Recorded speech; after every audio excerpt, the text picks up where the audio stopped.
Congratulations on the film. Oh, thanks. It's enormous fun. Thoroughly enjoyed it. Great. And of course, it's released on Valentine's Day. Of course. Why wouldn't it be? So, how do you see it as a date movie? Oh, it's a heartwarming tale of a little boy that just makes your heart melt.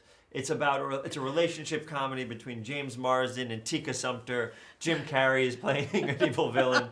It really bleeds red roses, if you will.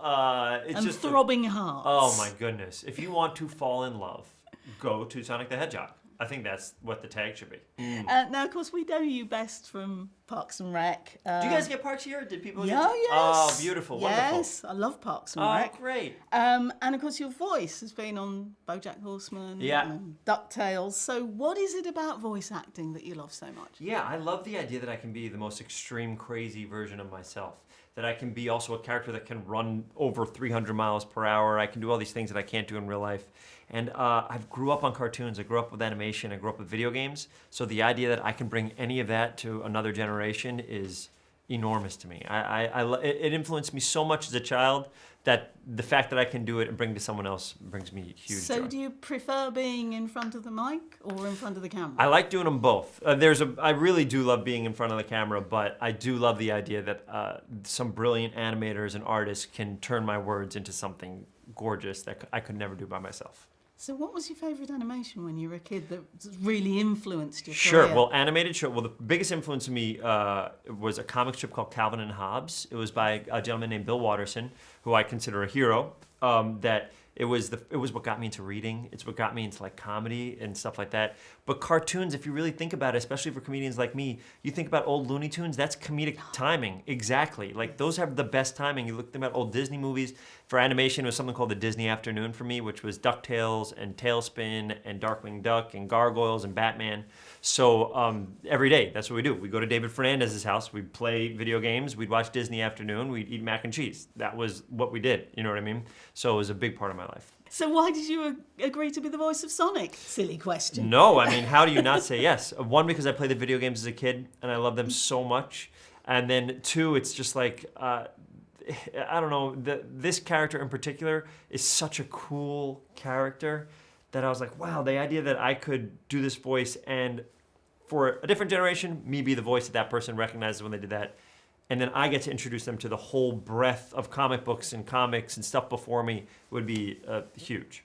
So how did you go about creating the voice? Because it's actually not too far away from your normal speaking voice. Yeah, so what it is, it's a bunch of octaves up and it's way more energetic. The way that I saw this character was that he's a young boy, a very excited young boy that never got out and got to do all these things that they always wanted to do. And he finally has that opportunity. So he's running around, he's doing all these things, he's having so much fun. And I was like, if you look at him and you feel like he's a young kid, I feel like you'll have the emotional connection a little bit harder. And then James's connection with him, and then all that stuff. I think you can feel it a little bit more if you feel like you're looking at like a young kid's voice out of this incredible hedgehog. So he's the young you, really, isn't he? He is a pretty young version of me. Yeah. He's very positive and excited and can't believe everything is going well. And you do a lot of improv, I know. Yeah. You're doing a tour at the moment, aren't you, I believe? I am, yeah. How much of this was improvised? So were they working around you instead of you working around them? No, it starts with a script. Two great writers wrote a script, and then we'd always do it as is, and then Jeff would always let me play any way I wanted. Or if there was like, oh, let's think of different lines, or if there was a moment that was animated that there was no words for, we would try to figure it out. So the best part is when you're recording just voice, it's far less expensive to just keep rolling. You know what I mean? Because there's no sets, there's no light, there's no anything. It's just me, Jeff, and Toby Asher, our producer, and the two great editors we had. So it was like we could try 100 things, and the best thing wins. The funniest thing or the best thing wins. And that's what Jeff was so good. He was such a great collaborator because he just kept saying, let's just make the best version of this movie we can. So did you actually come up with some of Sonic's lines in the film? Sure, of course, yeah. Can you remember any of them? One that I did, so the way that this movie started, which is kind of an interesting way to think about it, is they were trying to sell it to a studio, so we did a test years ago. And it was the test that Paramount ultimately bought. But in the test, I improvised a line where after I go very fast, and I'm like, what just happened? I say, is The Rock president? I said, what year is it? Is The Rock president? That came from the test, and then we improvised it again for the movie, just because it went over great. And then The Rock retweets it, which is like a little dream for me, you know what I mean? So There's a lot of little lines in there that I did so many different versions of that it wasn't until we saw the screening that I saw what got in the film. Now, I have this picture in my head of you being in the recording booth. Sure. I love that you're Jim picturing me Carrey just being randomly. in the studio. Yeah. So, did your paths ever cross during the making of the film? Only once I went to Vancouver to do some press stuff and to get these dots on my face so we can record some emotional stuff. And it was so exciting for me. I asked him about Ace Ventura. I asked him how the movie was going. And then now that we've been doing press, I've been able to talk to him a little bit more. And he's so lovely.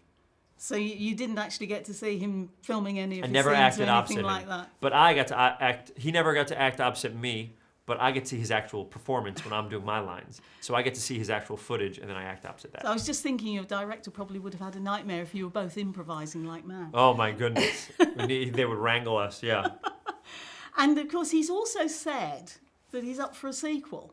Jim Carrey is? Yes. I heard. I'm very excited. He said, I am which in. sounds to me like a green light. Well, I was going to ask you that. Are Oh you my up goodness! for Are you kidding me? This would be all we needed was all we needed for Jim Carrey to say yes. And now, if the movie does well, now it's all up to the fans, which is exciting because we have no idea. When we're recording this, the movie hasn't come out yet. If it does well, it would be such a joy to do a sequel because I know the rumblings of what that could look like, and I think it would be really cool. Because the film does kind of hint that there might It lends itself to either being done and a little fun little thing at the end, or it lends itself to let's explore what happens.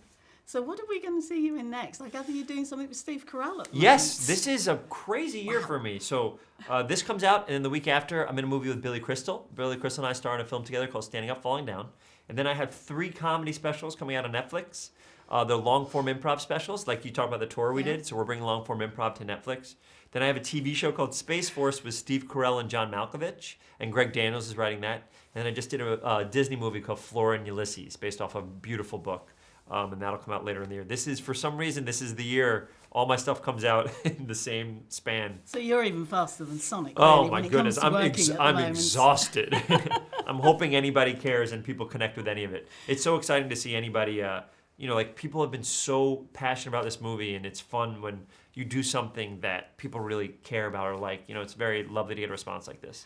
And I can't let you go without asking to hear from Sonic himself. Oh, what do you want to say? Well, I just wondered what Sonic thought of this little corner of planet Earth. About London?